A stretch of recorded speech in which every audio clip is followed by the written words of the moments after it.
যখন নিমাই বড় হলেন, জগন্নাথ মিশ্র বার্ধক্য এসে গেল।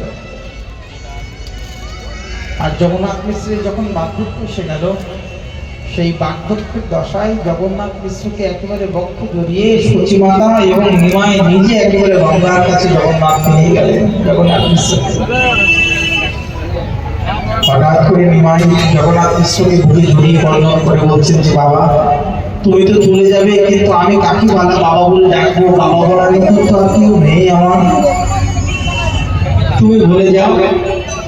জগন্নাথ মিশ্র একেবারে হাসি বদনে বলছেন যে, শেষ মুহূর্তে যখন উপনীত হয়েছে, জগন্নাথ বললেন যে, রঘুনাথকে ভজন করো, রঘুনাথকে তোমার কাছে রেখে দিলাম, তুমি রঘুনাথই আমাদের এই সংসারের সমস্ত কিছু। শ্রীনাথ জানকী নাথে মনে অভিন্ন পরমার্থ নেই। সাক্ষাৎ জগন্নাথ মিশ্র যখন দেহ রাখলেন, নিমাই পণ্ডিত একেবারে মর্মাহত হয়ে গেল। নিমাই তখন পণ্ডিত হয়নি, কৈশোর।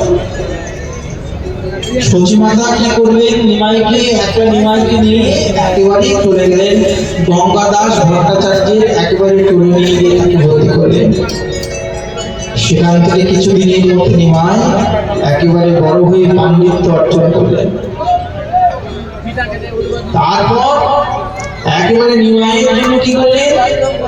নিমাইয়ের জন্য দেখলেন যে একলা ছেলে কি করে তার এই জীবন যাপন করবে, তাই তিনি কি করলেন? নিমাইয়ের জন্য কন্যা দেখতে শুরু করলেন।